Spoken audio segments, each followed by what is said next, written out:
അപ്പോ പച്ചമരത്തോട് ഇത് ചെയ്യുമ്പോൾ ഉണക്കമരത്തിന്റെ ഗതിയൊക്കെ എന്താവും? ഉണക്കമരം ഞാൻ ഉദ്ദേശിക്കുന്ന ഈ അൽമാരിയാണ്.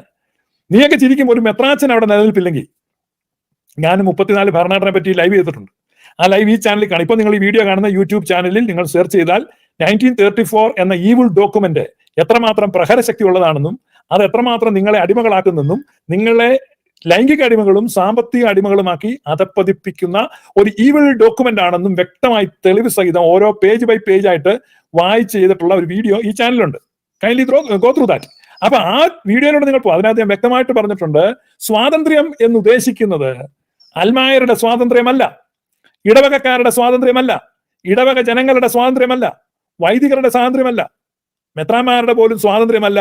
സ്വാതന്ത്ര്യം എന്ന് 1934 കോൺസ്റ്റിറ്റ്യൂഷൻ വിഭാവന ചെയ്യുന്നത് മലങ്കര മെത്രാപ്പോലിത്ത എന്ന് പറയുന്ന ഒരേ ഒരു ഇവരുടെ ഭാഷ പറഞ്ഞാൽ ഡാഷ്മോന്റെ സ്വാതന്ത്ര്യമാണ്. കാരണം അങ്ങനെയാണല്ലോ വിളിക്കുന്നത്, ഡാഷ്മോൻ. അപ്പൊ ഈ ഒറ്റ ഡാഷ്മോന് മാത്രമേ എന്തുള്ളൂ? സ്വാതന്ത്ര്യമുള്ളൂ. ഒറ്റ ഡാഷ്മോന് മാത്രമേ പ്രിവിലേജ് ഉള്ളൂ, അവകാശമുള്ളൂ. ഒറ്റ ഡാഷ്മോന് മാത്രമേ അധികാരമുള്ളൂ ഒരാൾക്ക്. അതായത് ഒരു മെത്രാന് പോലും അവകാശമില്ല. അവകാശം ഇല്ലാത്തതുകൊണ്ട് അവകാശ ലംഘനമില്ല. ഏറാൻ മൂളുക, റാൻ മൂളുക. അപ്പൊ റാൻ മൂളുക എന്നുള്ളതല്ല വേറെ യാതൊരു ഓപ്ഷനും ഇല്ല എന്ന് ഞാൻ പറഞ്ഞിരുന്നു.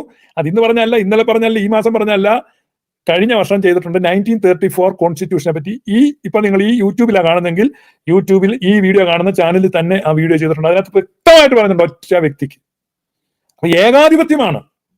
നിങ്ങൾ ചിന്തിക്കുന്നത് ഇന്നലെ അവരെന്ത് കൂടി സിനോഡ് കൂടി എന്ന് പറഞ്ഞു. ഈ സിനോഡ് കൂടിയിട്ട് പുറത്താക്കിയൊന്നുമല്ല, ഒറ്റ വ്യക്തി, ഒരു വ്യക്തിയാണ്. ആ വ്യക്തി എന്ത് ചിന്തിക്കുന്നു, എന്ത് തീരുമാനിക്കുന്നു, അതേ നടക്കുള്ളൂ. അതാണ് 1934. സിനഡൊക്കെ വേറെ നോക്കൂത്തിയാണ്. അപ്പൊ അതിനകത്ത് ഇന്ന് ഞാൻ നാളെ നീ എന്ന് പറഞ്ഞ് നിൽക്കുന്നതേ ഉള്ളൂ.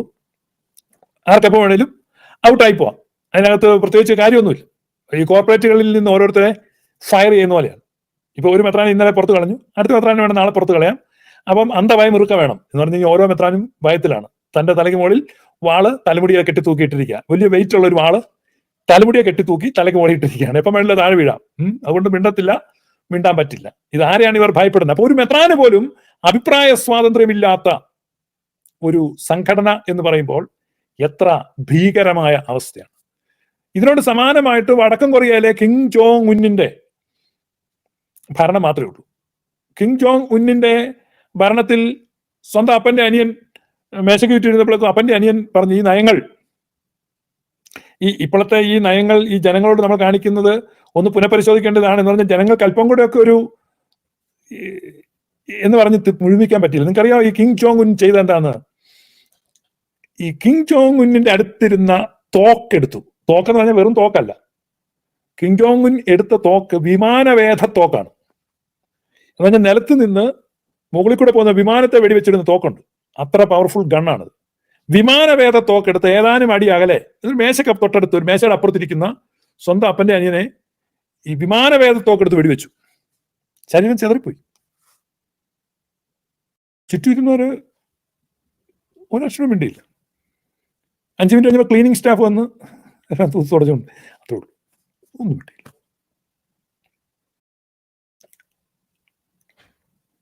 പത്ത് 30 പേരൊരു മേശയ്ക്ക് വട്ടം ഇരുന്ന് ചർച്ച ചെയ്യുമ്പോൾ ആ ഉന്നതാധികാര സമിതിയിൽ നോർത്ത് കൊറിയയുടെ ഭരണ ശിലാകേന്ദ്രത്തിൽ ആലോചനാ സഭയിൽ ഇരിക്കുന്ന അത്രയും മുതിർന്ന വ്യക്തി, ഇദ്ദേഹമായിട്ട് രക്തബന്ധമുള്ള വ്യക്തി ആ സ്വാതന്ത്ര്യവും അവകാശവും തനിക്കുണ്ടെന്ന് തെറ്റിദ്ധരിച്ചു. ഒരഭിപ്രായം പറഞ്ഞാണ് എടുത്തത് വിമാനവേധ തോക്കാണ്. ഒന്നും മിച്ചം കിട്ടിയില്ല. ചമ്മന്തി അരയ്ക്കാൻ പോലും ഒന്നും കിട്ടിയില്ല. ഒറ്റ വെടിയാണ്. ഈ കിം ജോങ് ഉൻ ഇന്നലെ ദേവലോകത്ത് നടന്ന കാര്യം അറിയാമെങ്കിൽ, അത് അറിയാൻ സാധ്യതയില്ല, ഇനി ആരെങ്കിലും അറിയിച്ചാൽ. കാരണം റഷ്യയുമായിട്ട് ഇവർക്ക് ബന്ധമുള്ള സ്ഥിതിക്ക് ഇവന്മാരുടെ കൂട്ടത്തിൽ ആർക്കെങ്കിലും കൊറിയയുമായിട്ടും ബന്ധം കാണും. അത്ര വൃത്തികെട്ടവന്മാരാ ഇവന്മാര്. അപ്പൊ അങ്ങനെയാണെങ്കിൽ കിം ജോങ് ഉൻ ഈ വിവരം അറിയാമെങ്കിൽ തേട് മത്തായിയുടെ ഒരു ചിത്രം കിം ജോങ് ഉന് കൊട്ടാരത്തിൽ വെക്കും. ഗുരു അനുഗ്രഹിച്ചാലും, കാരണം നീ എത്ര വലിയവൻ എന്ന് പറയും. കഥ അറിയാമെങ്കിൽ കിം ജോങ് ഉന് നിന്റെ തേട് മത്തായിയെ വണങ്ങും. അത്ര ഹീനമായ പണിയല്ല നീയൊക്കെ കാണിക്കുന്നത്. ഇതാണ് ഇന്ത്യൻ ഓർത്തഡോക്സ് എന്ന് പറഞ്ഞു കഴിഞ്ഞാൽ ഏറെക്കുറെ മനസ്സിലായല്ലോ. അത് ക്രിസ്തീയ സഭയൊന്നുമല്ല, ക്രിസ്തീയ മൂല്യങ്ങളില്ല. ക്രിസ്തുവിന്റെ പ്രബോധനത്തിൽ, ദൈവരാജ്യത്തിന്റെ മൂല്യങ്ങളിൽ സുവിശേഷത്തിന്റെ അന്തസ്സത്തെ ഉൾക്കൊണ്ട് ജീവിക്കണമെന്നൊക്കെ ഒരു മെത്രാൻ പറയുമ്പോൾ ആ മെത്രാനെതിരെ നടപടിയെടുത്തു എന്ന് പറഞ്ഞാൽ എന്ത് ഗതികേടല്ലേ, എന്ത് ഗതികേടാണ്.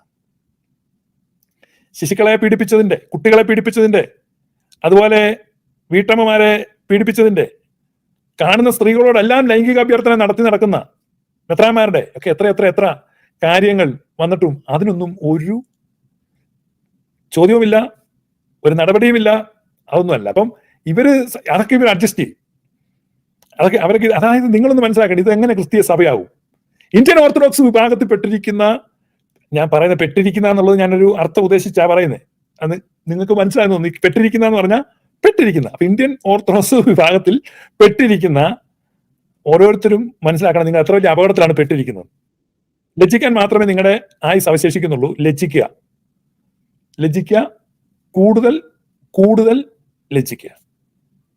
Thank you. കൂടുതൽ ലജ്ജിച്ചോളൂ. കാരണം നിങ്ങൾക്ക് ലജ്ജിക്കാൻ മാത്രം നിങ്ങളുടെ ജീവിതം അവശേഷിക്കും. കാരണം ഇറ്റ്സ് എ ഗ്രേറ്റ് ഷെയിം. കാരണം നിങ്ങൾ ക്രിസ്ത്യാനികളല്ല, ക്രിസ്തീയ സഭയല്ല. ഒരു മെത്രാന് പോലും അഭിപ്രായ സ്വാതന്ത്ര്യമില്ലാത്ത ഇത്ര അധപ്പതിച്ച ഒരു സ്ഥലം. So thank you. നമുക്ക് വീണ്ടും കാണാം. God bless you. ദൈവം നിങ്ങളെ ഓരോരുത്തരെയും അനുഗ്രഹിക്കട്ടെ.